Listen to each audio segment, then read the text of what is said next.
Hello दोस्तों, my name is Rohan और हमारे चैनल का नाम थोड़ा सा अटपटा है, रोहन पानी चला जाएगा। इसका रीज़न मैं किसी दिन आपको बताऊंगा। अभी खैर काम की बात करते हैं।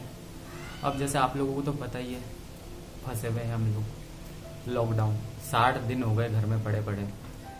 पॉजिटिविटी मोटिवेशन की तो ऐसी तैसी हो गई है।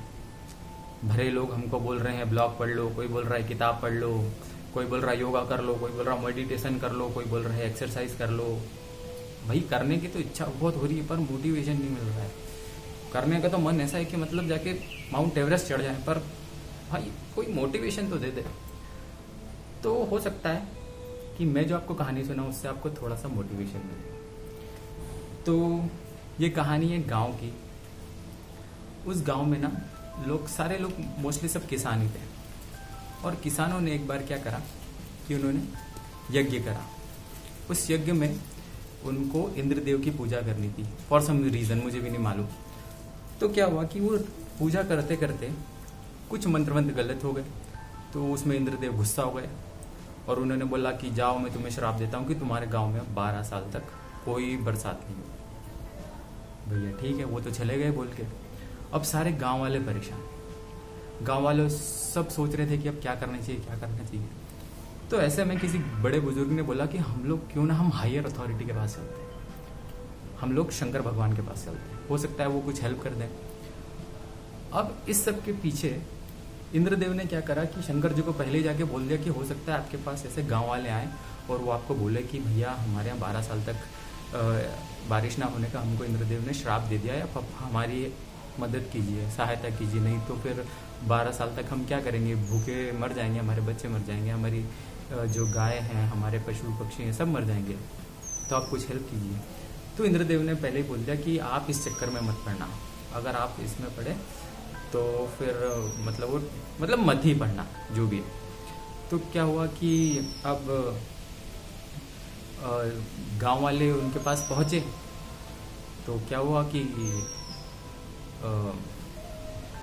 तो बाकी के जो किसान थे वो लोग इस किसान की हंसी उड़ाने लग गए, मजाक बनाने लग गए, बोलने लगे तू पागल हो गया है क्या, अब बारिश तो आने वाली नहीं 12 साल तक, तू अभी बीज बो के क्या करेगा, हल चला के क्या करेगा, क्यों इतनी मेहनत कर रहा है, क्यों ऐसा कर रहा है।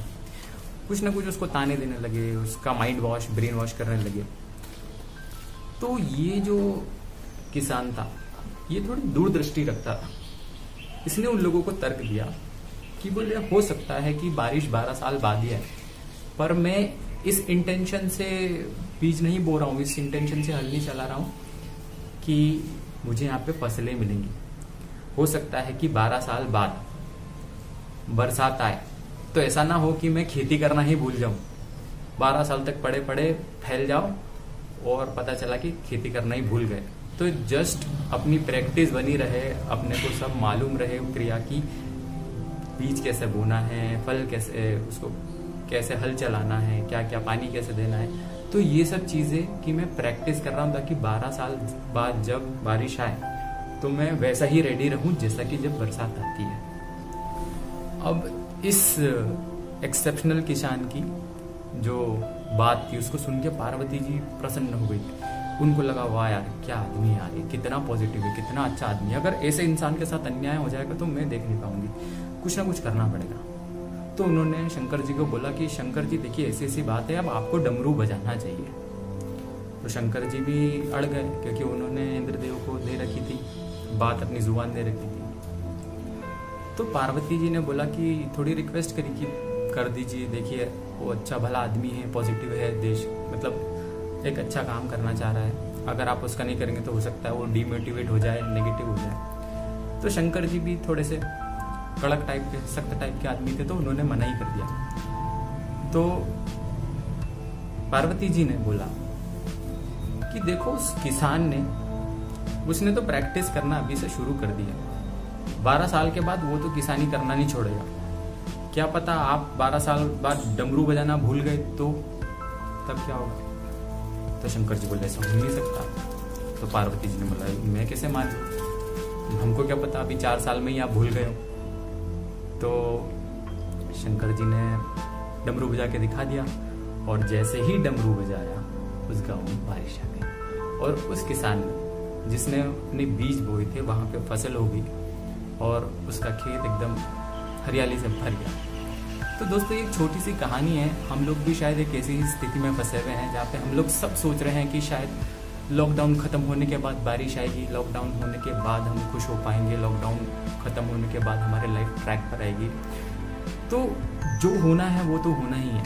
अगर आप अपने आप में पॉजिटिविटी मेंटेन करके रखें, एक अच्छी हेल्दी लाइफस्टाइल बना के रखें, हमारा जो लॉकडाउन का टाइम है उसको कहीं क्रिएटिवली उसको इन्वेस्ट करें। आप बुक रीडिंग कर सकते हैं, आप कोई नई हैबिट डेवलप कर सकते हैं, आप योगा एक्सरसाइज कर सकते हैं, अपना खुद का ध्यान रख सकते हैं। हो सकता है कि अगर आप क्रिएटिव हो अपनी खुद की किताब लिख सकते हैं, हजारों काम है। पर जस्ट बैठे रहना और 12 साल तक इंतजार करना कि बारिश आएगी, इट्स नॉट द वे। मतलब ऐसा नहीं होना चाहिए मेरे हिसाब से। तो आई होप आपको इस कहानी से कुछ ना कुछ सीखने को मिला है।